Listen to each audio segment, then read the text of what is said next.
What's going on with Star Wars Acolyte and its Episode 3? For the past few days I've been seeing posts regarding how Star Wars Acolyte is getting panned by users.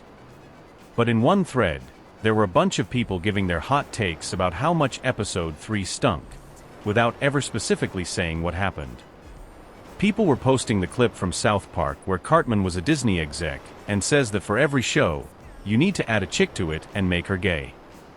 Answer. My most generalized answer is, The Acolyte was made for young teenagers and comes off as young adult YA content in pretty much every way possible. The writing is extraordinarily mediocre, the storytelling is ham-fisted / characters make very nonsensical decisions constantly, and contains some very cringy sequences that not only conflict with existing Star Wars canon, which offends a decent portion of the fanbase, but contributed to making the show feel very unwatchable.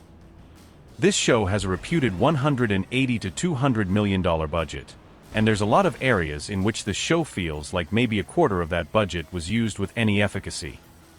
A few examples include: a fire breaks out on the exterior of a ship while a main character is attempting to repair some part of the same exterior. Fire can't really exist in space. This fire looks like an average campfire, and it's just kinda mind-boggling. Cool, fiery space explosions are definitely a part of Star Wars, to be clear. But this fire existing in this way was just a strange take, made even stranger by the fact that they had to use a gas fire extinguisher to put it out in an oxygen-less environment. A Jedi that has the Force ability to extract honesty from people is almost forbidden from investigating a serious crime against the Jedi. This character is eventually allowed to participate in the investigation, but rarely uses this power to advance the investigation in any meaningful way when it would require zero effort to do so.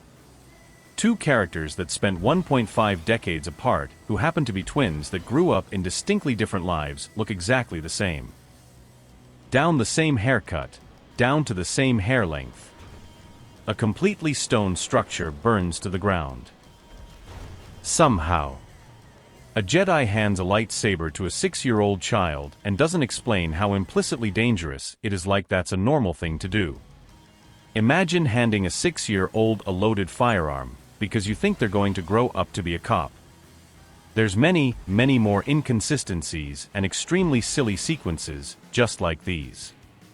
I feel like if this show were marketed for kids more thoroughly, people wouldn't be nearly as upset, because I think if you just don't actively consider the storytelling, turn your brain off and prepare to watch something fairly mindless, it would actually be somewhat enjoyable.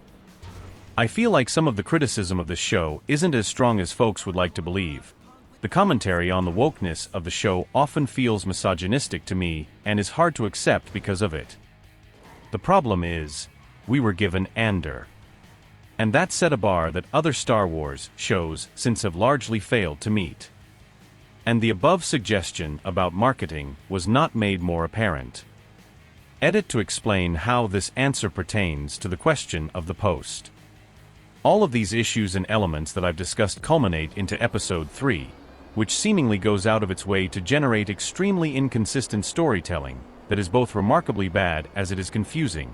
EP 3 takes extreme liberty with existing Star Wars canon, and copies it, albeit poorly, using a painfully awkward song and dash, almost, dance routine to do so. It's rewriting Star Wars history, poorly, and many folks are upset with it.